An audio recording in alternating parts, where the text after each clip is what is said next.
Welcome to Proverbs. We're going to look at Proverbs 8 with the theme of choosing the God of wisdom. Choose the God of wisdom, Proverbs 8, the context. In Proverbs 1 to 7, the godly father taught, but here in Proverbs 8, the God of wisdom teaches. There's no my son passage here.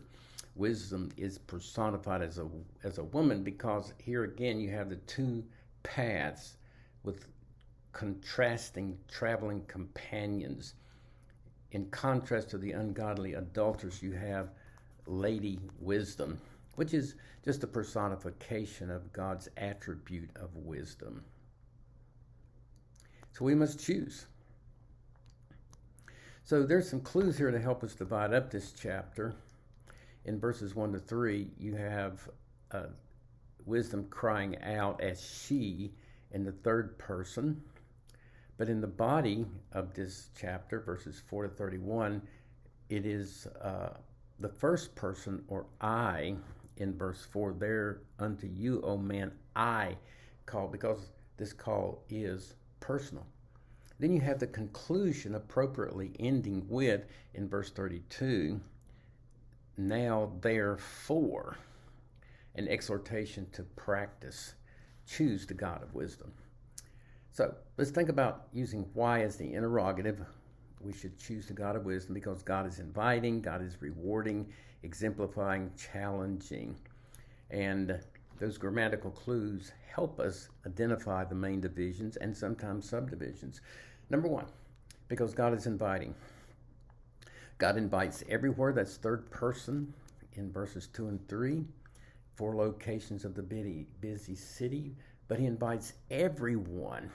In other words, there is a personal invitation. That's why you have first person in verses 4 and 5.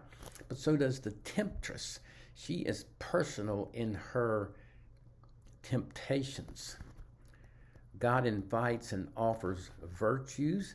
In verse 6, he says, hear or listen. That is a command. Then he gives 5 adjectives to describe virtue for those who listen and obey. He also offers that which is valuable, verses 10 and 11.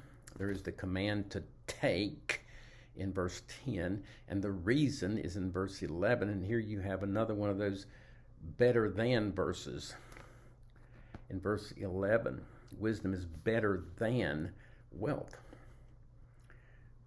We should choose because God is inviting, God is rewarding. There are 2 rewards.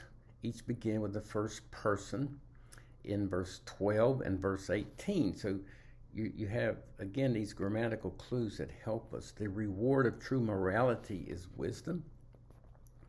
Verse 12, I, wisdom, dwell with you. Wisdom teaches us to hate.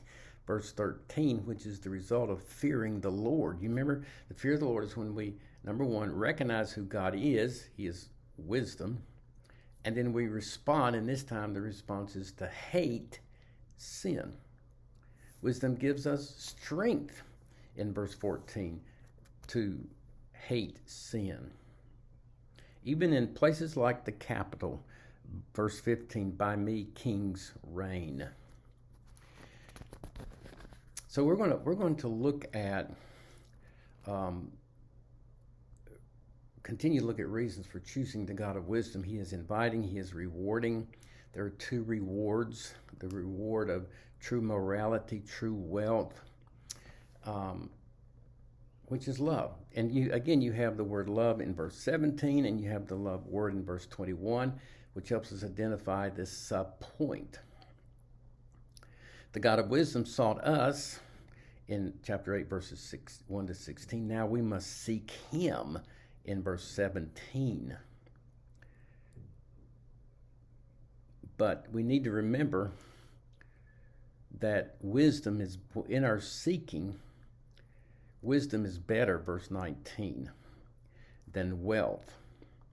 We must choose the path of wisdom. There's that theme again coming up. We must choose the God of wisdom because he is inviting, rewarding, exemplifying. Who is referred to in chapter 8, verse 22? The Lord possessed me in the beginning. wherever the world was. So you have different views. You have the view that this is Christ who was created before creation. That would be the Arian view, or the view of false religions who deny the deity of Christ. But you have conservatives who also say this is a reference to Christ, who is eternally begotten, the eternal begotten Son. And then those who hold it, this person here is again a personification of wisdom, and it's really the attribute of God that he possessed before creation. And so I go into these different views, but I agree with John Kitchen that this is just a personification of the wisdom of God. We should choose the God of wisdom because he is exemplifying. Again, this attribute of God predated creation. God used his attribute to create. We saw that in chapter 3, verse 19. God did nothing without wisdom, neither should we.